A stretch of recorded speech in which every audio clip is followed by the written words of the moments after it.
Welcome to the congregation of Yahweh in Panama City, Florida. We come together to hear the word of Yahweh, to fellowship one another in spirit and in truth.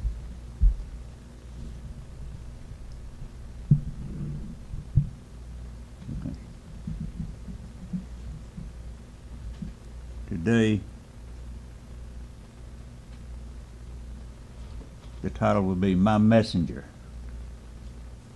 You know, when a messenger is sent, we have to hear the word.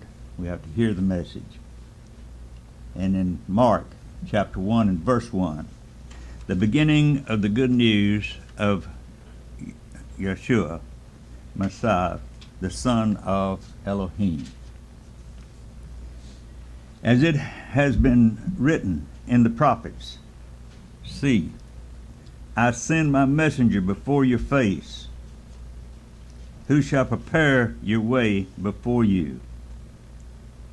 And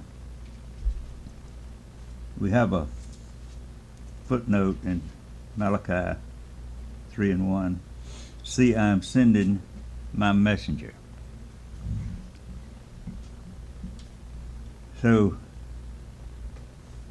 in verse 3, Mark 1 and 3, a voice of one crying in the wilderness, prepare the way of Yahweh, make his path straight.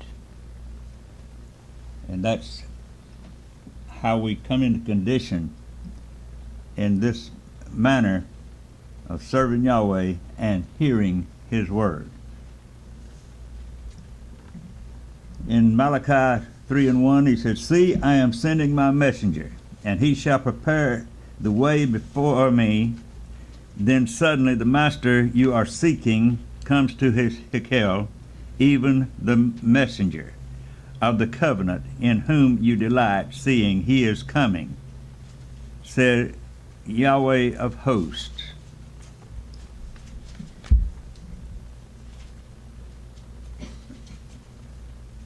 And generally interpreted as Yochanan the immerser and the Messiah, obviously. In verse 2, and who is able to bear the day of his coming? And who is able to stand when he appears? For he is like the fire of a refiner, and like the soap of a launderer. And he shall sit as a refiner and a cleanser of silver, and he shall cleanse the sons of Levi, and refine them as gold and silver, and they shall belong to Yahweh. And that's the message that Yahweh is seeking to us, and for us to yield to him and come to accept that refining. He says, bringing near an offering in righteousness. Verse 4, then shall the offering of Yehudah and Jerusalem be pleasant to Yahweh. And in the days of old, and as in former years, and I shall draw near you for right ruling. And see, when we begin to yield ourselves to Yahweh, he will draw near to us. He says, and shall be a swift witness against the practicers of witchcraft, and against adulterers, and against them that swear to falsehood, and against those who oppress the wage earner in his wages, and widows, and the fatherless, and those who turn away a sojourner, and do not fear me, says Yahweh of hosts. Verse 6, for I am Yahweh, I shall not change. And you, O sons of Yaakov, shall not come to an end. And this is a promise that he has made to the sons of Yaakov. And what many people don't realize today, that he's speaking to a family of people that are relatives. They're the descendants of Yaakov. And it's more than what people really think. In verse 7, from the days of your fathers you have turned aside from my laws and did not guard them. And that's an accusation of the people who slowly drift away, and when they get far enough along, then they just turn away, and they do not respect the laws of Yahweh. He says, turn back to me. Now this is a plea that Yahweh is speaking to the people. And I shall turn back to you. See, it's that simple. If we turn to Yahweh, he will turn back to us. It said, Yahweh of hosts. But you said, in what shall we turn back? That's the question. What shall we turn back? Verse 8. Would a man rob Elohim? Yet you are robbing me. But you said, in what have we robbed you? And the answer is, in the tithe and the offering. And that's an accusation against the whole congregation, not just the few, the whole. You have cursed me with a curse, for you are robbing me, this nation, all of it. And what most people don't realize is that this nation is larger than what they think it is. Most people, when you're talking about Israel, they think about a few Jews. But there's more Jews in New York City than there are in Palestine. And then there are 12 other tribes, because one of the tribes split and it became two tribes. Ephraim and Manasseh became two tribes. He says, bring in all of the tithe into the storehouse, and let there be food in my house. And see, many people have the idea that if they bring in tithes and offerings into the house, that it's to support the hierarchy of the group. But it's not. It's you're bringing it to Yahweh, not to the workers, not to the ministers, but to Yahweh. He says, and please prove me in this, said Yahweh of hosts, whether I do not open for you the windows of the heavens, and shall pour out for you boundless blessings.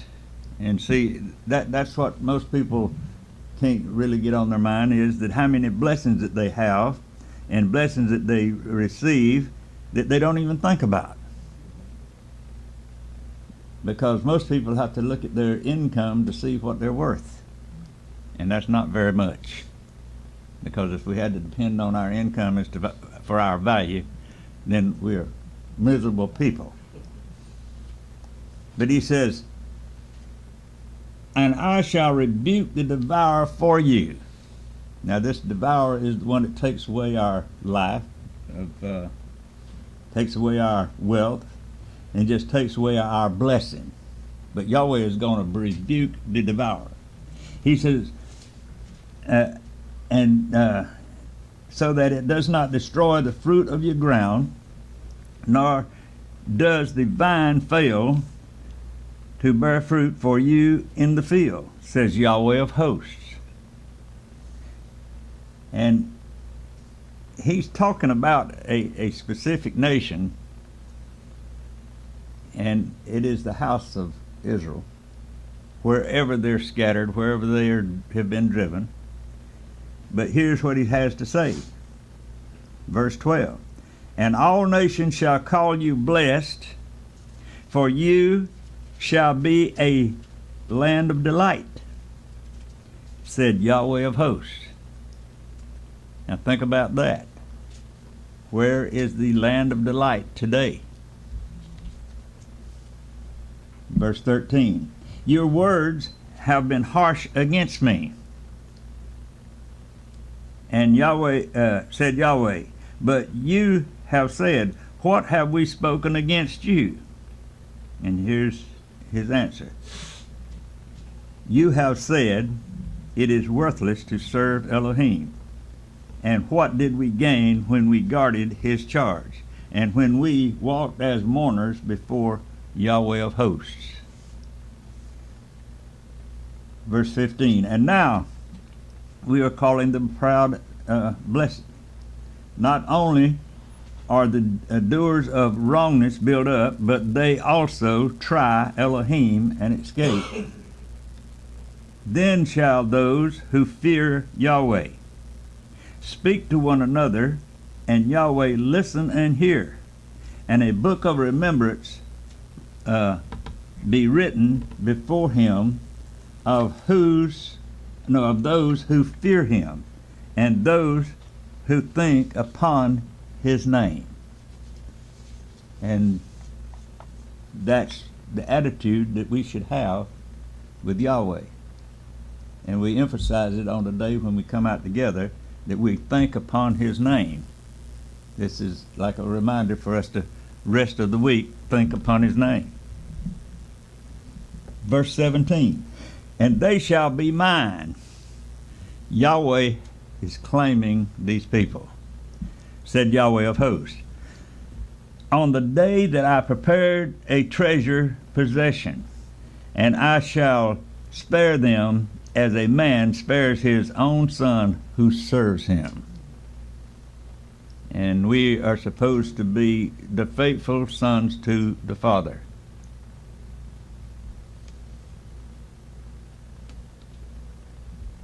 Verse 18, then you shall again see the difference between righteous and the wrong, between one who serves Elohim and one who does not serve him. We go to James 1:1. Yaakov, a servant of Elohim and the master of Yeshua Messiah,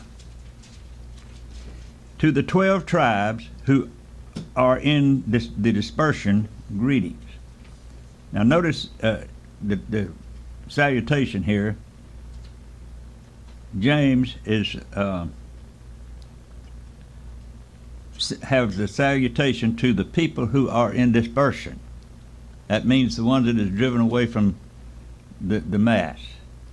And there's a whole sermon in that dispersion, but we can't get into it today. He says, my brothers, count it all joy when you fall into various trials. So when we begin to have our troubles, count it joy, knowing that the proving of your belief works endurance. Whatever we go through with and come out in victory, it causes us to have endurance. He says, and let endurance have a perfect work. This is what Yahweh is using to polish us for his procession. He says, so that you be perfect and complete, lacking naught. If any of you lacks wisdom, let him ask of Elohim, who gives to all generously and without reproach, and it shall be given him. But he shall ask in belief. So when we ask any request from Yahweh, ask it in belief, believing that you're going to receive it, not doubting. For he who doubts is like a wave of the sea driven and tossed by the wind. For that man should not think that he shall receive whatever from the master. He is a double-minded man, unstable in all his ways. And let the lowly brother boast in his exaltation, but the rich in his humiliation. Because as a flower of the field he shall pass away. In other words, this is a temporal existence. For the sun rose with burning heat, and withered the grass, and its flower fell, and its pretty appearance perished, so also the rich man shall fade away in his ways. Blessed is the man who does endure trial. See, that's the position that we are in. When we endure trial, we'll be blessed. For when he has been proved, he shall receive the crown of life, which Master has promised to those who love him. Verse 13, let no one say when he is enticed, I'm enticed by Elohim. For Elohim is not enticed by evil matters, and he entices no one. But each one is enticed when he is drawn away by his own desires and trapped. Then, when desire is conceived, it gives birth to sin. And sin, when it has been accomplished, brings forth death. Do not go astray, my beloved brothers. Every good gift and every perfect gift is from above, coming down from the Father of lights, with whom there is no change, nor shadow of turning.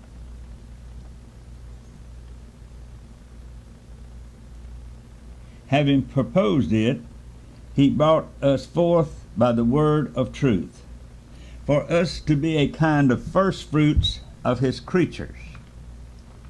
See, he is perfecting us to be the first fruits of his creatures. So then, my beloved brothers, let every man be swift to hear, slow to speak, and slow to wrath. For the wrath of man does not work the righteousness of Elohim.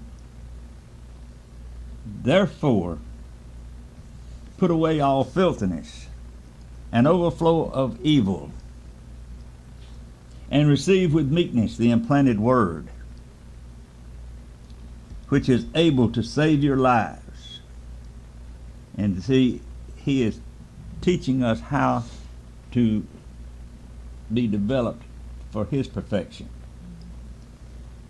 He says, and become doers of the word. People want to know, how do you reach perfection? Well, you become doers of the word. And not hearers only, deceiving yourselves. Because if anyone is a hearer of the word and not a doer, he is like a man who looks at his natural face in a mirror. For he looks at himself and goes away and immediately forgets what he looks like.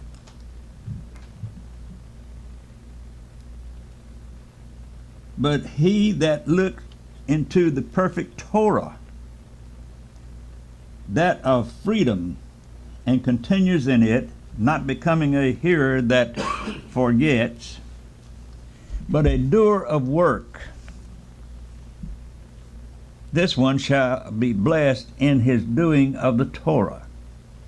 And see, we do not need to get trapped in the idea that keeping Torah is a burden. We just get lax and lazy, and it's hard for us to come together and share the Torah with one another. So we don't want to get in that trap. If anyone among you thinks he is religious and does not bridle his tongue, but deceives his own heart, this one's religion is worthless. Clean and undefiled religion before the Elohim and Father is this: to visit orphans and widows in their affliction, and to keep oneself unstained from the world. And that's the recommendation that Yahweh has given to us for our own benefit. James chapter 2 and verse 1. My brothers, do not hold the belief of our Master Yeshua Messiah, the Master of esteem, with partiality. For if there should come into your meeting a man with gold rings, in a splendid robe, and there should also come in a poor one dressed in rags, and you pay attention to the one wearing the splendid robe and say to him, sit here in a good place, and say to the poor man, stand over there by the door, or sit here at my feet. Have you not discriminated among yourselves and become judges with wicked thoughts? Listen, my beloved brothers. Has Elohim not chosen the poor of this world, rich in belief, and heirs of the reign which he promised to those who love him? But you, having sown disrespect towards a poor man, do not the rich oppress you and drag you into the courts? Do they not blaspheme that good name by which you are called? If you truly accomplish the sovereign law according to the Scripture, you shall love your neighbor as yourself. You do well. But if you show partiality, you commit sin, being found guilty by the Torah as transgressors. For whoever shall guard all the Torah and yet stumble in one point is guilty of all. For he who said, do not commit adultery, also said, do not murder. Now, if you do not commit adultery, but you do murder, you have become a transgressor of Torah. It does not make any difference which transgression that we perform. We transgress the whole Torah by that one act. So speak and so do as those who are to be judged by a Torah of freedom. For the judgment is without compassion to the one who has shown no compassion, and compassion boasts over judgment. My brothers, what use is it for anyone to say he has belief but does not have works? Thus belief is unable to serve him or save him. And if a brother or sister is naked and in need of daily food, but one of you says to them, go in peace, be warmed and be filled, but you do not give them the bodily needs, what use is it? So also belief, if it does not have works, is in itself dead. But someone might say, you have belief and I have works. Show me your belief without your works, and I shall show you my belief by my works. You believe that Elohim is one? You do well. The demons also believe and shudder. But you do wish to know, O foolish man, that the belief without works is dead. Was not Abraham our father declared right by works when he offered Yitzchak, his son, on the altar? Do you see that the belief was working with his works? And by the works the belief was perfected. And the Scripture was filled, which says, Abraham believed Elohim, and it was reckoned to him for righteousness, and he was called Elohim's friend. You see, then, that a man is declared right by works, and forgets. But a doer of work, this one shall be blessed in his doing of the Torah. Verse 26. If anyone among you thinks he is religious, and does not bridle his tongue, but deceives his own heart, this one's religion is worthless.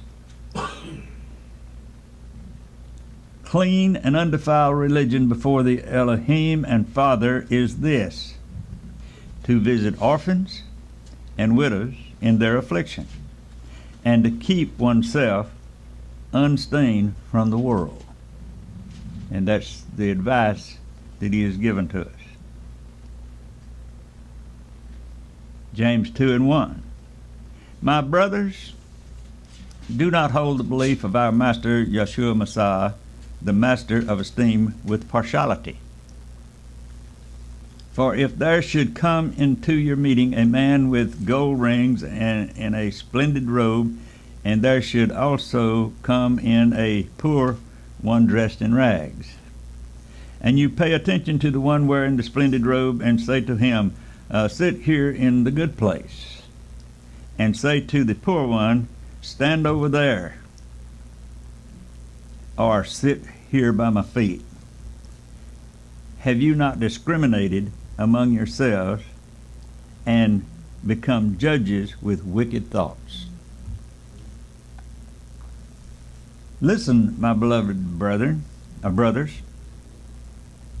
Has Elohim not chosen the poor of this world, rich in belief and heirs of the reign, which he promised to those who love him? But you have shown disrespect towards the poor man. Do not the rich oppress you and drag you into the courts? Do they not blaspheme that good name by which you are called? If you truly accomplish the sovereign law according to the Scripture, you shall love your neighbor as yourself. You do well. But if you show partiality, you commit sin, being found guilty by the Torah as transgressors. For whoever shall guard the Torah and yet stumble in one point, he is guilty of all. For he who said, do not commit adultery, also said, do not murder. Now if you do not commit adultery, but you do murder, you have become a transgressor of Torah. So speak and do as those who are to be judged by a Torah of freedom. For the judgment is without compassion to the one who has shown no compassion, and compassion boasts over judgment. My brothers, what use is it for anyone to say he has belief but does not have works? This belief is unable to save him. And if a brother or sister is naked and in need of daily food, but one of you says to them, go in peace, be warmed and be filled, but you do not give them bodily needs, what use is it? So also belief, if it does not have works, is in itself dead. But someone might say, you have belief and I have works. Show me your belief without your works, and I shall show you my belief by my works. You believe that Elohim is one? You do well. The demons also believe and shudder. But do you wish to know, O foolish man, that the belief without the works is dead? Was not Abraham our father declared right by works when he offered Yitzchak his son on the altar? Do you see the belief was working with his works? And by the works the belief was perfected.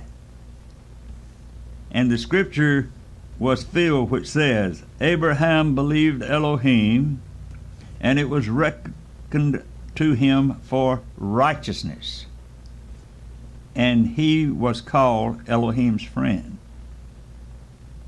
You see then, a man is declared right by works and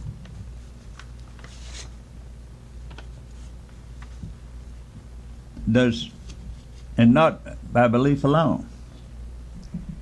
In the same way was not Rahab the whore also declared right by works when she received the messengers and sent them out another way?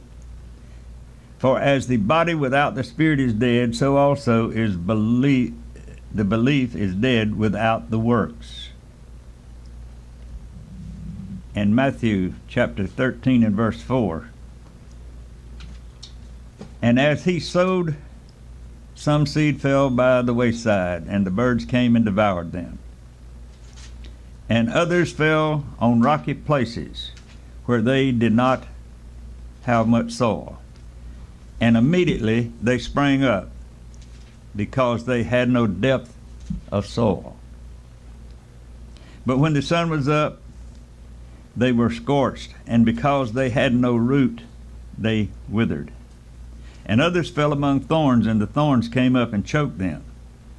And others fell on good soil and yielded a crop, some 100-fold, some 60, and some 30.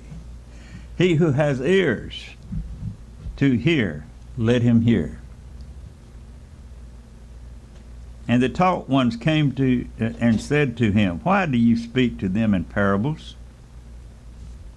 And he answering said to them, Because it has been given to you to know the secrets of the reign of the heavens, but to them it has not been given. For whosoever possesses, to him more shall be given, and he shall have overflowingly. But whosoever does not possess, even what he possesses shall be taken away from him. Because of this I speak to them in parables, because seeing they do not see, and hearing they do not hear, nor do they understand. And in them the prophecy of Yeshayahu is completely filled, which says, Hearing you shall hear, and by no means understand. Seeing you shall see, and by no means perceive. For the heart of this people has become thickened, and their ears are hard of hearing, and their eyes they have closed, lest they should see with their eyes, and hear with their ears, lest they should understand with their heart, and turn back, and I heal them. And blessed are your eyes because they see, and your ears because they hear. For truly I say to you that many prophets and righteous ones long to see what you see, and did not see it, and to hear what you hear, and did not hear it. You then hear the parable of the sower. When anyone hears the word of the reign and does not understand it, then the wicked one comes and snatches away what was sown in his heart. This is that sown by the wayside. And that sown on rocky places is he who hears the word immediately, receives it with joy, yet he has no root in himself, but is short-lived, and when pressure or persecution arises because of the word, immediately he stumbles. And that sown among the thorns is he who hears the word, and the worry of this age and the deceit of riches choke the word, and it becomes fruitless. And that sown on the good soil is he who hears the word and understands it, who indeed bears fruit and yields, some 100-fold, some 60, and some 30. And that's the message that Yahweh sends to his people. We need to hear his word. We need to perceive what he has for us. May Yahweh bless and keep you.